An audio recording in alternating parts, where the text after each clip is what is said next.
last time the 49ers and the Chiefs played. They're 7-7 all-time in their series, but the one game that will hover over 49ers Chiefs whenever they play is the fact they got together in the Super Bowl, and the 49ers were up 10 with 7 minutes left. And what's the play? Jet 23 Wasp chip. I don't have the words in the right order. Jet chip wasp. There we go. I knew the words were the right ones. I just didn't have them configured the right way. But once that play happens, Mike, that changes everything. Can I just tell you one? Let me tell you one quick story about that. So obviously, that play comes from 45 minutes after the Super Bowl. I had Andy Reid in his office. Maybe it was an hour and 20 minutes. I don't know. But a while after the Super Bowl, Andy Reid drew this rudimentary thing, and he put the name of it on there, 2-Jet Chip Wasp. There was more to it. But what was so amazing is that I wrote about that, and the day after that, it was all over the media. And when I went to Chiefs training camp the next year, that next year in 2020, or wait a minute, was it 2021 because of COVID? I forget. But the next time I was at Chiefs training camp, I land at the airport to go in there, and I see a T-shirt with 2-Jet Chip Wasp on the T-shirt with this rudimentary design. And I said, man, I love my contributions to football society. But the great thing about that play and that game is that was it. That was, if they don't make that play, they're going to lose that game.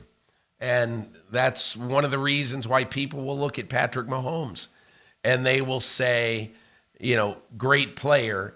That will be one of the everlasting plays. Whenever he gets put into Canton, that will be one of the 5 plays on his reel. In that moment, in that stadium, or if you were watching it at home, the sense of momentum was overwhelming. The 49ers were going to win the game, that the Chiefs had no answers. And then that play made everybody kind of lean forward and say, here we go. Get your popcorn. This could get interesting. And the next thing you know, the Chiefs win 31-20. They just blew the 49ers away in those final 7 minutes of the game. So they get together at Levi's Stadium. The stakes are high for both teams. They're coming off of losses in Week 6. The 49ers lost at Atlanta. The Chiefs lost at home to the Bills. Patrick Mahomes is 11-3 in games following losses all time in his career. That bodes well for the Chiefs. And, Peter, Sims and I were talking about this yesterday. As it relates to how big of a game this is, it's bigger for the Chiefs because they now know what they have to do. They got to catch the Bills to get to where they're trying to be. They want the rematch to happen in Kansas City. They're a game behind plus the tiebreaker. They're basically 2 games behind the Bills with 11 to play. The 49ers are in a tie with the Seahawks and the Rams for the first place in the NFC West. And, other than the Eagles, the conference is still kind of jumbled up. So I feel like there should be a greater sense of desperation for the Chiefs this weekend, but there's going to be an incredible amount of motivation on the 49ers side. Not that it avenges anything. You're not going to get to go claim the Super Bowl trophy if you beat them, but at least gives them a little something they can feel good about. For anybody who was on the team that day, it's something good they can feel about what transpired if they could just get a little taste of revenge against the Chiefs. Mike, I would agree with you when you talk about home field because you're right. Basically Buffalo's got a 1.5 game lead over Kansas City right now. And, if Kansas City loses here, boy, what a road what a hill they have to climb. And people might look at the schedule for Buffalo and say, boy, that's a big advantage because probably their toughest game the rest of the way, Minnesota, that comes at home. And they also have Green Bay at home, so that if that offense ever wakes up, they have it, in Orchard Park. But the one thing I think people are forgetting on the rush to sort of crown Buffalo, and look, we all think, at least I do. I think Buffalo's the best team in football, even though Philadelphia remains undefeated. But the one thing that people need to remember is that the Buffalo Bills have 5 division games remaining. And all of a sudden, the Patriots are not the 47-7 Patriots from last January. They don't appear to be anyway. And the Jets are certainly not the patsies that they have been in the last few years. So you now have 2 Jets, 2 Patriots, 1 Dolphins. You've got 5 division games left, and none of those are gimmies. So I think it's going to be an interesting stretch run for Buffalo because they're not going to have those games that you count on them winning 47-7. That's a funny little stat. The Bills winless in the division so far this year because they've had 1 game, and that's their 1 loss to Miami, a game they should have won. They thoroughly dominated, but all that matters statistically is the final score, and they came up on the wrong end of it. So the 49ers trying to come up on the right end of this one. Health is a key. They need Nick Bosa back. He missed last week's game with a groin injury. He's optimistic he's going to be able to play. Talanoa Hufanga, concussion. They need him back. He's the new age Troy Polamalu who makes all the difference in the back line of that defense. Jimmy Ward, all 3 guys trending toward playing.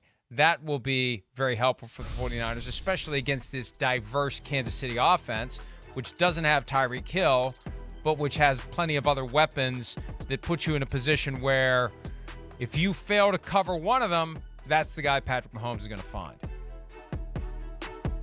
How tempting it must be for Kyle Shanahan to sidle up to Nick Bosa and say, what do you got? Can you go this week? And Nick Bosa, being the competitor he is, he may say, even though his deep inner self could say, man, I might be really hurting myself if I do this for the long term, but we really need this game.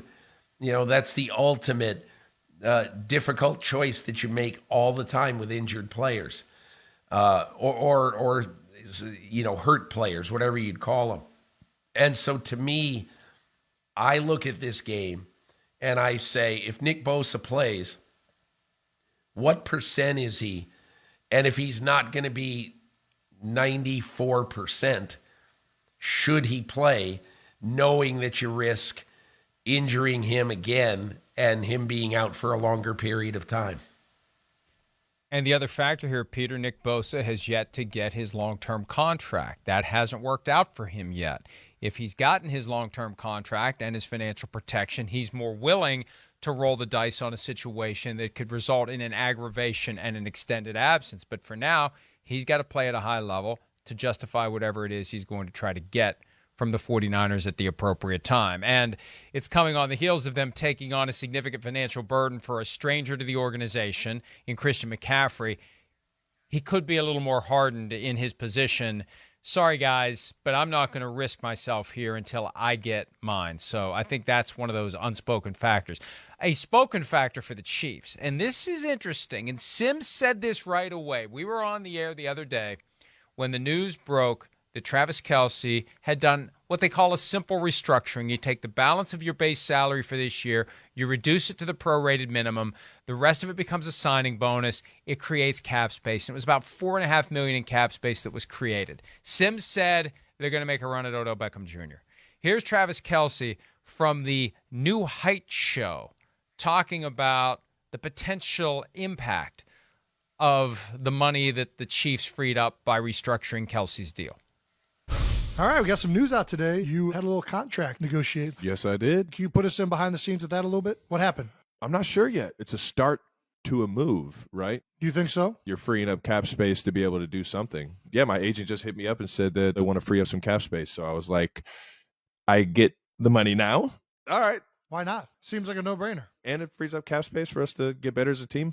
So you cannot verify or debunk the rumors out there surrounding OBJ? Odell Beckham Jr.? That's the OBJ I'm referring to. I want them to come true. I have not heard anything in the locker room or anything around the facility. All right, playing a little coy with it. I get it. Something's in the air for sure. And if it means OBJ, Well, we can neither confirm nor deny, but we will speculate, and look forward to seeing OBJ in a Chiefs uniform. The two brothers, Jason and Travis Kelce. I love the content. I don't know. I mean, this is play the piano music. The jump cuts with the video and the dramatic jump in to try. It's kind of give me a little vertigo, I think. But thank you. My mission now is to have that played every day because, Peter, it's like anything else. The more you hear it, you eventually like it. Costanza. You get to the point where you like it.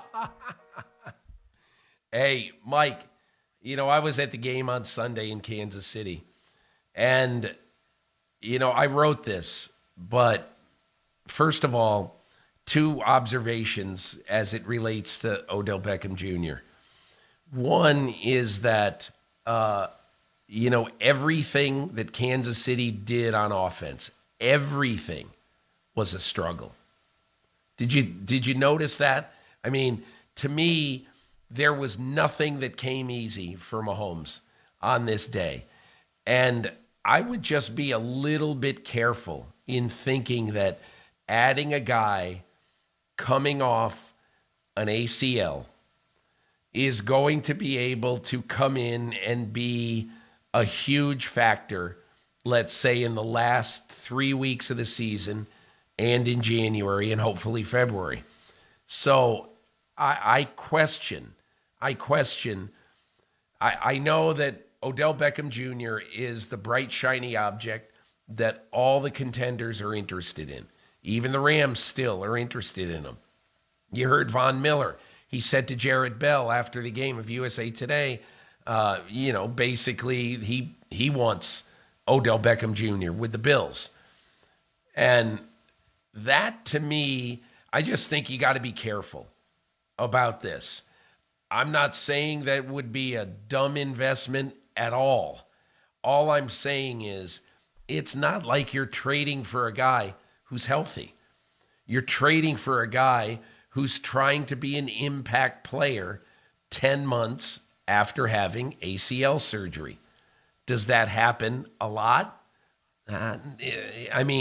It's probably 50-50. You can find a lot of instances where it doesn't work out, and you can find some instances where it does.